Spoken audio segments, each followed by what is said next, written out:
Ikdienā mēs ļoti daudz runājam par klimata pārmaiņām.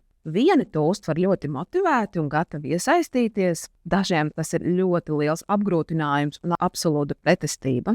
Prasīju klimata ilgspējas ekspertei Ingai Belosai, kas būtu tas galvenais vēstījums, ko vajadzētu tomēr katram iedzīvotājam sadzirdēt un iesaistīties. Pasaule, mūsu planēta ir limitētu resursu planēta. Mums nav tā, ka mēs varam pastiept roku uz citu planētu un pagrābt vēl to, kas pietrūks no citurienes.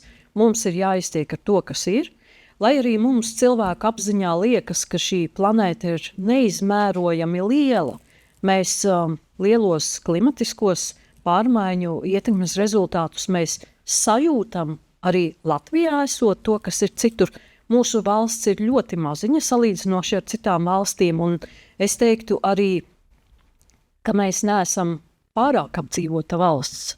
Mēs varam diezgan vienkārši izratoties par šo valsti, un mēs nejūtam, ka ir spiedīgi daudz cilvēku visapkārt, varbūt tikai lielajās pilsētās. Taču, ja mēs runājam par to, kā mēs patērējam resursus, mūsu patēriņa rīcības un mūsu patēriņa vēlmes ir ļoti līdzīgas visām Eiropas lielpilsētu iedzīvotāju vēlmēm un rīcībām, un līdz ar to mums, ja būtu Latvijā daudz vairāk cilvēku, mēs arī ieraudzītu, ka varbūt arī ir diezgan lielas grūtības tikt ar atkritumiem, jo cilvēku skaits ir tas, kas arī lielu atkritumu daudzumu rada. Un līdz ar to mums pagaidām uz šo brīdi arī atslogo no atkritumu problēmām lielajām tieši tas, ka mēs te neesam diezgan daudzi. Bet savi resursi ir jātaupa.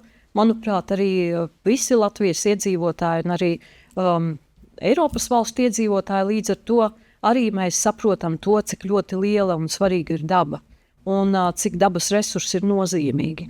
Un tāpēc, ja vairāk un jo ātrāk mēs sākam domāt par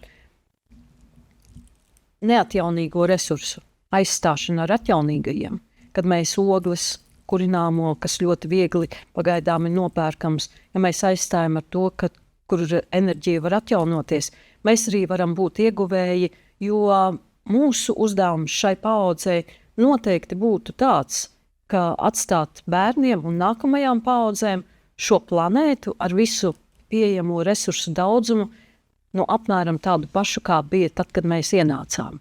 Jo noteikti mums negribētos, ka to resursu skaits un pieejamība ir ļoti samazinājusies, jo tā jau mūsu atbildība pašiem dzīvot tā, lai pietiktu visiem un vēl arī nākamajām pārējām paaudzēm.